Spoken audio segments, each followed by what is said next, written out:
அனைவருக்கும் வணக்கம். தென்னக விஷ்ணு அண்ணா இப்போ ஒரு வீடியோ போட்டிருக்காரு. அந்த வீடியோ பார்த்துட்டு நான் உண்மையாலுமே ஷாக் ஆகிட்டேன் அப்படின்னு தான் சொல்லணும். தென்னக விஷ்ணு சேனல் எப்போ வேணால் முடக்கப்படலாம் அப்படிங்கிற ஒரு விஷயத்தை வந்து சொல்லியிருக்காரு.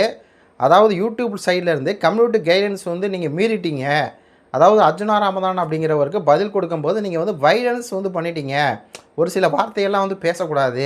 இந்த மாதிரி ஒரு மிரட்டுற வார்த்தைகள்லாம் பேசக்கூடாதுல்ல. அர்ஜுனாவுக்கு வந்து அவர் வந்து மிரட்டுற சீமானனுக்கு அப்போ இவர் பதிலுக்கு வந்து பேசுகிறார். அது வந்து யூடியூப்பில் வந்து பேசக்கூடாதுன்னு சொல்லி யூடியூப்பில் வந்து குறிப்பிட்ட ஆட்கள் என்ன பண்ணுவாங்கன்னா அங்கே கம்ப்ளைண்ட் பண்ணி அதன் மூலியமாக நான் இந்த சேனலுக்கு வந்து பார்த்திங்கன்னா பாதிப்பு வந்து ஏற்படும். மிகப்பெரிய ஒரு பாதிப்பு வந்து ஏற்படும்.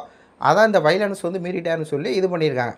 இதை கேட்டு எனக்கு உண்மையாலுமே வந்து சோகமாயிடுச்சு. என்ன நடக்கும்னா இப்போ இன்னொரு சேனல் வந்து ஓப்பன் பண்ணிட்டாரு. அதுக்கு வந்து சப்ஸ்கிரைப் பண்ணுங்க. என்ன நடக்கும்னா இப்போ இந்த மாதிரி வந்து ஒரு ஸ்ட்ரைக் வந்துருச்சா, ஒரு கம்யூனிட்டி கைட்லைன்ஸ் மீட்டிங்னு வந்துருச்சா, அடுத்து வந்து வியூஸ் வந்து குறைஞ்சி போயிடும். இதனால் சேனலே வந்து மொத்தமாக போயிடுமா அப்படின்னா மொத்தமாக போகாது. மானிட்டேஷன் கட்டானா அது வந்து அப்புறம் சேனல் இருந்து ஒன்று தான், இல்லாமல் போன ஒன்று தான். மானிட்டேஷன் கட் ஆகிறதுக்கு பெருசாக வாய்ப்பு இல்லை. அந்த வீடியோக்கு உண்டான மானிட்டேஷன் மட்டும் தான் போகும். ஆனால் என்ன ஏன் முடக்கப்படுது அப்படிங்கிற ஒரு அர்த்தம் வந்து வருது அப்படின்னா, வியூஸ் வந்து அதிகமாக போகாது. முன்னாடியெல்லாம் ஒரு வீடியோ போட்டாப்புல அப்படின்னா 1,00,000 வியூஸ் கூட போகும். மேக்ஸிமம் வந்து ஒரு 5,000 வியூஸ் போகுதுன்னு வைங்களேன். அந்த 5,000 வியூஸே போகாது. ஏன்னா அவங்க கம்யூனிட்டி கைட்லைன்ஸ் மீட்டிங் சொல்லி யூடியூப்காரன் என்ன பண்ணுவான், அந்த நம்ம யூடியூப் சேனலை வந்து முடக்கிடுவான். அவனே முடக்கிடுவான். மானிட்டேஷனை முடக்காமல் யூடியூப் நம்ம சேனலுடைய வீடியோஸை வந்து மக்களுக்கு காட்டாமல், இப்போ நம்ம ஒரு வீடியோ போட்டோம்னா மக்களுக்கு வந்து காமிக்கணும். 1,80,000 சப்ஸ்கிரைபர் வச்சுருக்காருன்னா அவங்களுக்கு காமிக்கணும். காமிக்காது. ஆவரேஜாக வந்து ஒரு 25,000 வியூஸ் போகுது, 20,000 வியூஸ் போகுது, 5,000 வியூஸ் போகுது, லோவாக 10,000 வியூஸ் போகுதுன்னா அந்த 10,000 வியூஸ் கூட போகாமல் யூடியூப்காரன் வந்து முடக்கி விட்ருவான். இந்த வேலையை தான் வந்து இப்போ தென்ன விஷ்ணு அண்ணனுக்கு கம்யூனிட்டி கைட்லைன்ஸ் வந்து பண்ணியிருக்காங்க. என்ன காரணம் வேறு ஒன்றும் இல்லை. இந்த கும்பல் இதே வேலையை தான் இது. நம்ம தலைவர் பேரை வந்து யூடியூப்பில் வந்து சொல்லக்கூடாது. இலங்கைன்னு தான் சொல்லணும். உண்மையான பேரை வந்து சொல்லக்கூடாது. மலையக தமிழர்னு சொல்லலாம். ஆனால் இந்த பேரை வந்து சொல்லக்கூடாது. நாம் தமிழ் கட்சி கொடியை கூட சில சமயம் காமிச்சா என்ன பண்ணுவாங்க தெரியுமா, இது வந்து அந்த கொடிமா இருக்குன்னு சொல்லி உடனே அதை வந்து யூடியூப்புக்கு வந்து அனுப்பிச்சு கம்யூனிட்டி கைட்லைன்ஸ் மீட்டிங்கன்னு சொல்லி பண்ணுவானுங்க. இந்த யூடியூப் நடத்துறது சாதாரண விஷயம் இல்லை. அது தென்ன விஷ்ணு அவர்கள் வந்து தொடர்ந்து நாம் தமிழ் கட்சிக்காக ஒரு 5 வருஷம் வந்து ஹார்ட் ஒர்க் பண்ணி, ஏன்னா ஒரு வீடியோ போடுறது வந்து சாதாரண விஷயமே இல்லைங்க. வீடியோ வந்து பேசுகிறதும் சாதாரண விஷயமே இல்லை. அதுக்கு எல்லாமே வந்து ஒரு ஸ்ட்ரக்சர் வந்து இருக்குது. அதிலே பேசுகிறது கூட பேசலான்னு வைங்களேன். ஆனால் பேக்ரவுண்ட் எடிட் பண்ணுறது, தம்ப்லைன் எடிட் பண்ணுறது, அதில் பல வேலைகள் வந்து இருக்குது. இப்போ நான்லாம் எனக்கெல்லாம் பார்த்தீங்கன்னா ரொம்ப நேரம் இழுக்கும். ஒரு வீடியோ போடுறேன்னா நான் வந்து சும்மா வளன்னுலாம் இது பண்ண மாட்டேன். எனக்கு வந்து இதை பேசணுன்னா அதை மட்டும்தான் போடுவேன். அதனால எனக்கு வந்து என்னென்னா அந்த டைம் வந்து நிறைய இழுக்கும். இப்போ காலையில் போட்ட வீடியோலாம் வந்து 3,500 வியூஸ் தான் என்னமோ போயிருக்குது. அந்த எடப்பாடி பழனிசாமி சீமானுக்கு பண்ண துரோகத்தால் வந்து பாவத்தை அனுபவிக்கிறாருன்னு அதுக்கு வந்து எடிட்டிங்கே வந்து ஒரு 2 மணி நேரம் அந்த மாதிரி டைமிங் வந்து இழுக்கும். ஏன்னா நம்ம வந்து மொபைலில் தான் பண்ணுறோம். ஒரு தம்பி கூட கேட்டிருந்தார், என்ன சேனல் என்ன செல்னே வச்சுருக்கீங்க எடிட் பண்ணேன்னு கேட்டிங்க. எல்லாமே ஒன்று தான். நம்ம வந்து விவோ V50e அப்படிங்கிற ஒரு செல்ஃபோனு தான். அதான் வீடியோ எடுப்போம், அதை எடிட்டிங் பண்ணுவோம். எல்லாமே செல்ஃபோனை தான் பண்ணுறோம். அப்போ நம்மளுக்கு வந்து டைம் இழுக்கும். இப்போ அதே மாதிரி தான் தென்ன விஷ்ணுலாம் ஆரம்பத்துலேருந்தே அந்த வீடியோ போகிறான்னா அது வந்து எடிட்டிங் பண்ணி தம்ப்லைன் வச்சு அது போட்டு ஒரு சேனலை வந்து சின்னதுலேருந்து வரத்து நம்ம வந்து இப்படி வரும்போது நம்மளுக்கு என்ன ஒட்டுமொத்த உழைப்புமே அது வந்து இந்த மாதிரி வந்து ஆகும்போது தான் நம்மளுக்கு வந்து மன வருத்தங்கள் ஆகும். இதில் பேக்கப்புக்கு நம்மளுக்கு ஏதாவது வேறு சேனல் இருந்தால் நம்ம வந்து தப்பிச்சுக்கலாம். இப்போ இதில் ஒரு சூட்சமம் என்ன அப்படின்னா, இப்போ இது வந்து நல்ல வேலைக்கு மானிட்டேஷன் வந்து எதுவும் பாதிக்காது. ஒரு வேளை வந்து இடையில எனக்கெல்லாம் பார்த்தீங்கன்னா ஒரு 2 வருஷத்துக்கு முன்னாடி, ஆமாம் 2 வருஷமாக ஒரு போன வருஷமாக நினைக்கிறேன், மொத்தமாகவே என்ன பண்ணி விட்டாங்க, மானிட்டேஷன் கட் பண்ணி விட்டாங்க. 3 மாதத்துக்கு இடையில வந்து வீடியோ போட முடியாது, மானிட்டேஷனும் போச்சு. அந்த மாதிரிலாம் போச்சுன்னு வச்சுக்கோங்களேன். என்ன பண்ணுவாங்கன்னா, ஒரு மாதமாக நம்ம சம்பாரிச்சிருப்போம்ல, அந்த காசு சேர்ந்து போயிடும். இப்போ ஒரு மாதம் வந்து 15,000 வருதுன்னா அந்த 15,000 போய் சேனலும் போய் எல்லாம் போய் மொத்தமாக நிற்கதே நிற்க வேண்டியதான். அதெல்லாம் ஒரு கஷ்டமான விஷயம் யூடியூப் சேனல் நடத்துறதெல்லாம். அதுவும் நாம் தமிழ் கட்சி சார்பாக யூடியூப் சேனல் நடத்தலாம் வந்து ரொம்ப ரொம்ப கஷ்டம். நாம் தமிழ் கட்சி ஆதரவாளர் நம்மளுக்கு வந்து ஆதரவு கொடுப்பாங்க. இப்போ என்னையும் போன்ற ஆட்கள்லாம் வளர்த்து விட்றாங்கன்னா அது நாம் தமிழ் கட்சிக்காரங்களுக்கு தான் நம்ம வந்து நன்றி சொல்லணும்.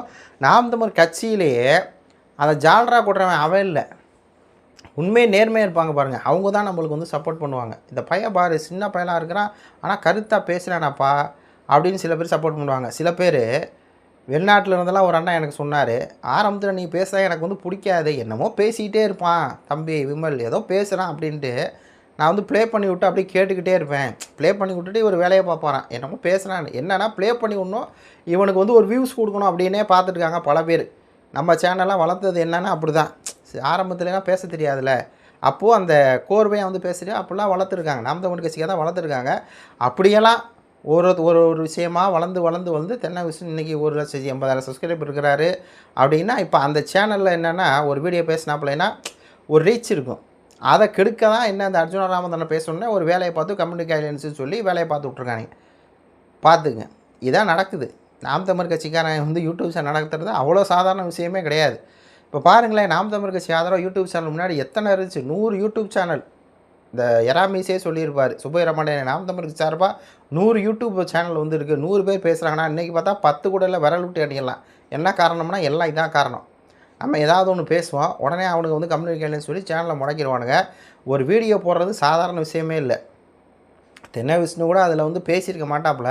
ஒரு வீடியோ பேசணும்னா கண்டென்ட் எடுக்கணும். அது வந்து பல வேலைகள் வந்து கண்டென்ட்லேயே வந்து இருக்குது. அதுக்கப்புறம் எடிட்டிங் பண்ணணும். அது பேசுகிறது கேமரா முன்னாடி உட்காந்து பேசி பார்த்தா தான் தெரியும். அது அவ்வளோ தூரம் வராது. பல வேலைகள் வந்து செஞ்சு கஷ்டப்பட்டு எப்படி வந்து ஒருத்தன் வந்து ஒரு 3 மணி நேரம் வேலை பார்க்குறானோ, அது மாதிரி ஒரு வீடியோ பேசணும்னா ஒரு 2 மணி நேரத்துக்கு குறையாமல் எந்த யூடியூபராலும் வேலை பார்க்க முடியாது. நான்லாம் ஒரு வீடியோவுக்கு வந்து 3 மணி நேரத்துக்கு குறையாமல் வந்து வேலை பார்ப்பேன். அப்போ தான் நம்மளால் வந்து ரெடி பண்ண முடியும். நம்ம என்ன பேசுகிறோம், நம்மளுடைய ஏன்னா ஒரு காரணத்தோட ஒரு ஒரு கண்டென்ட்டோட பேசணும். அப்போ தான் வந்து நல்லாயிருக்கும் அப்படின்னு நம்மளாம் அவ்வளோ தூரம் மெனக்கெடுவோம். அதே மாதிரி மெனக்கெட்டு இவ்வளோ தூரம் வந்திருக்கிறோம். அதை ஏன் அந்த சேனல்லாம் பல சேனல் போச்சு. இப்போ காடவன் அப்படின்னு சொல்லிலாம் ஒரு தம்பி இருந்தாப்புல, அந்த தம்பியை சேனல்லாம் வந்து இப்படி தான் போயிட்டே இருக்குது. ரிவ்யூஸ்டு கண்டென்ட் ஏதாவது ஒன்று போயிட்டே இருக்கும். ஏதாவது ஒன்று தூக்கிட்டே இருப்பாங்க. இப்போ தம்பி சூர்யா கூட இடையில வந்து 2-3 தடவை ஒரு சேனலில் போய் திருப்பி வந்தார். இப்போ ஒரு வீடியோ போடுறதில்ல. நிறையா பேர் இப்போ இருக்கிறது யார்? சேனல் சாட்டை ஒன்று இருக்கார், தம்பி ஒன்று இருக்கார், தென்னை விஷ்ணு ஒன்று இருக்கிறாரு, ஹிம்லர் அண்ணன் அவர் எப்போயா தான் வீடியோ போடுறாரு. அவ்வளோதான். எண்ணி 3 சேனல் ஐவேளையொலி மகிழன் போடுறாரு. ஆமாம்.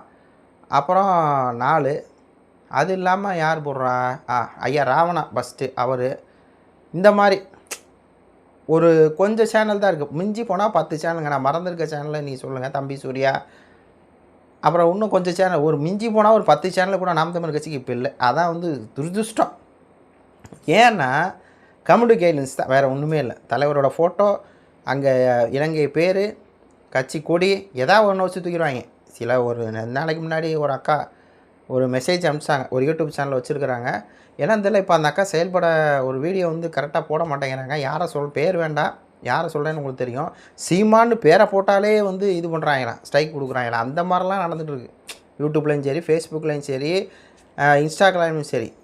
அப்போ இந்த நம்ம தென்னை விஷ்ணு அண்ணன் சேனல் வந்து முடக்கப்படாது. ஆனால் என்ன வியூஸ் வந்து அந்தளவுக்கு போகுமா அப்படிங்கிறது தெரில. அதனால் என்ன பண்ணுங்க உலகத் தமிழர்கள், அவர் வீடியோ போட்டோன்னே இதுக்கு மேலே டக்குன்னு போய் பார்த்துருங்க. அவர் வீடியோ போட்டாரா அப்படின்னு சொல்லி நீங்கள் போய் பாருங்கள். அந்த சஜஷன் வந்து வராமல் போகலாம். யூடியூப் வந்து அதிகமான ஆட்களுக்கு வந்து காட்டாமல் போகலாம். இந்த கம்யூனிஸ்ட் கைட்லைன்ஸ் வந்து அதான் ப்ராப்ளமாக இருக்கும். அப்போ அந்த ப்ராப்ளத்தை என்னென்னா, நம்ம தான் வந்து வீடியோ போட்டோன்னே அதான் நான் வீடியோவை போடுறேன். அவர் வீடியோ போட்டால் நம்ம போய் பார்த்துட வேண்டியதாக, வேலை முடிஞ்சு வச்சு. அவர் கரெக்டாக எல்லா விஷயத்தையும் வந்து பேசுகிறதுக்கு ஒரு ஆள் வேணும். நாம் தமிழுக்கு சார்பாக அவர் பேசிக்கிட்டு இருக்கிற அவருக்கு நம்மளுடைய சப்போர்ட் ஆல்ரெடி கொடுப்பீங்க. என்னென்னா அந்த கொடுக்குறவங்களும் தெரியாமல் போயிரும்ல ஒரு வீடியோ போட்டிருக்காரா இல்லையான்னு. அவருடைய ஃபாலோவர்ஸ் இருப்பீங்க, நாம் தமிழ் கட்சி ஆதரவாளர் பார்ப்பீங்க, சீமான் ஆதரவாளர் எல்லாம் ஒன்று தானே, உலகத் தமிழர் பூரா பார்ப்பீங்க. அந்த ஃபாலோவர்ஸ்லாம் வந்து அவர் சேனலில் வந்து வீடியோ போட்டிருக்காரா இல்லையான்னு போய் பார்த்துங்க. இப்போ அந்த வீடியோ போட்டிருக்காரு, அந்த வீடியோ போய் பாருங்கள். அதில் என்ன சொல்ல வர்றாரு அப்படின்னா, தென்னை விஷ்ணு வந்து அவர் இதை வந்து பெருசாக அவருக்கு வந்து இது பண்ணலை. சரி வேறு சேனல் ஆரம்பிச்சுக்கலாம், ஆச்சா சப்ஸ்கிரைப் பண்ணி சொல்லிட்டாரு. ஆனால் இவ்வளோ காரணத்தும் அதுக்கு பின்னாடி இருக்குது. அதை நான் வந்து சொல்கிறேன். நம்மளுக்கு ஒரு யூடியூப்பில் வந்து ஒரு 3-4 வருஷம் வந்து அனுபவம் இருக்குது. ரெண்டாவது என்னென்னா, நாம் தமிழ் கட்சிக்காரங்க வந்து இந்த யூடியூப் வந்து போயிட்டே இருக்குது நாம் தமிழ் கட்சிக்காரங்களுக்கு. அதனால எனக்கு வந்து பயமாக இருக்குது. நீங்கள் நாம் தமிழ் கட்சிக்காரங்க ஆதரவாக இருக்க தம்பி எல்லாம் வந்து யூடியூப் சேனல் ஆரம்பிங்க, பேசுங்க, நீங்களும் வந்து இதில் காசு சம்பாதிக்கலாம் அப்படின்னு சொல்லலாம். காசு சம்பாதிக்கிறாங்க தான், நிறையா சம்பாதிக்கிறாங்க தான். நான் எனக்கு கூட காசு வருதா இல்லைன்னு சொல்ல. ஆனால் இது வந்து ஒரு வேலையாக பார்த்தீங்கன்னா சக்ஸஸ் பண்ணவே முடியாது. அதில் பல குளறுபடி வரும். நம்ம சேனல் எப்போ தூக்குவாங்கன்னு எவனுக்குமே தெரியாது. நாம் தமிழ் ஆதரவாக இருந்தால் அதுக்கு பேக்கப் நம்மளுக்கு யாராக இருக்கானா இல்லை. நாம் தமிழ் ஐடிவி நம்மளுக்கு பேக்கப் பண்ணணும்னு நினைக்கிறீங்க.